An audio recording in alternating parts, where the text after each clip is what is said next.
Let's talk about something almost every man has wondered about, but very few ever say out loud. What actually happens if you ejaculate every single day? Is it good for you? Is it bad for you? Could it be quietly draining your energy and your drive?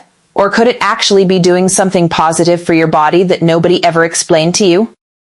If this question has crossed your mind late at night, or come up in a half-joking conversation with a friend, you're not alone, and you're definitely not weird for wondering. This is one of the most searched, most whispered about topics in men's health, and yet almost nobody gives a straight, honest, science-based answer. Today, we're going to change that. We'll walk through what the actual research says, the real benefits that come with regular ejaculation, the real drawbacks worth knowing about, and how to figure out what actually makes sense for your body, your goals, and your life. No shame, no vague internet myths, no fear-based misinformation. Just a clear, honest picture based on what science actually shows. Let's clear up the biggest misconception right away, because it shapes everything else in this conversation. There is no single universal answer here. Ejaculating daily isn't automatically healthy, and it isn't automatically harmful. It depends heavily on context, why you're doing it, how it fits into your life, and what effect it's actually having on your body, your mood, and your relationships. Some men genuinely feel better with frequent release. They sleep more soundly, carry less tension, and move through their day with more ease. Other men notice the opposite, reduced desire over time, a sense of physical depletion, or changes in how sex itself feels. Neither experience is wrong or abnormal. Individual biology, hormone levels, stress levels, relationship context, and life stage all play a real role in how this affects any one person. Let's start with what the research actually supports as potential benefits, because there are several worth understanding clearly.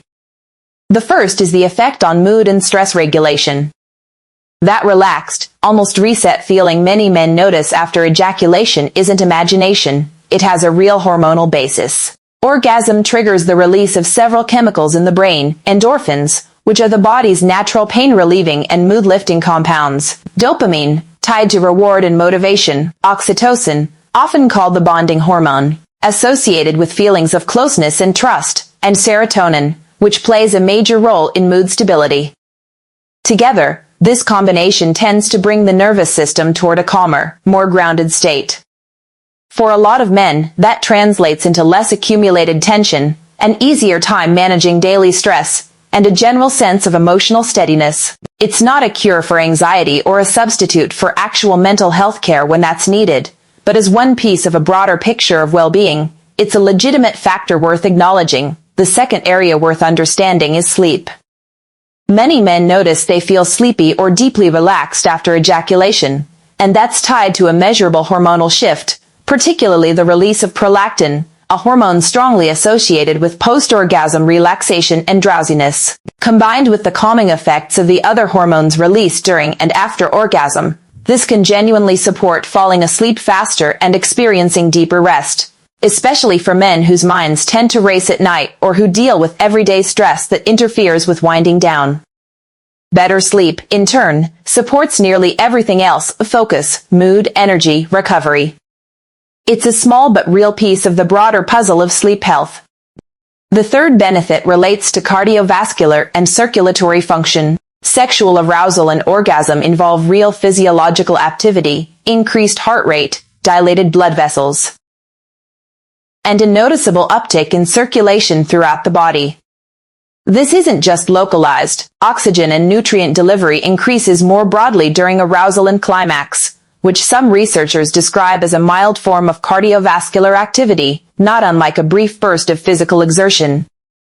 Over time, healthy circulation is tied to better erectile function as well, since erections themselves depend heavily on healthy blood flow. This is one more reason cardiovascular health and sexual health are so closely linked in medical literature. What's good for your heart tends to be good for this part of your life too, and vice versa.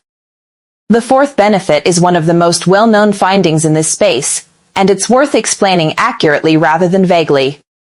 A large, long-term study conducted through Harvard School of Public Health published in European Urology, followed tens of thousands of men over close to 2 decades and found that men who ejaculated more frequently, specifically 21 or more times per month on average, had a notably lower risk of developing prostate cancer compared to men with much lower frequency. The proposed explanation involves the idea that regular ejaculation may help clear the prostate of accumulated cellular debris, potential carcinogens, and inflammatory buildup that could otherwise contribute to abnormal cell changes over time.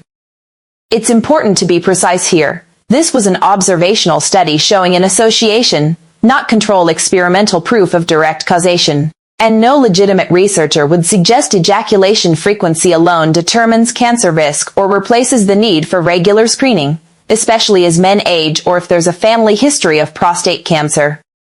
But it remains one of the more compelling and consistently cited findings in men's sexual health research, and it's a legitimate reason this topic deserves more open, honest discussion rather than embarrassed silence.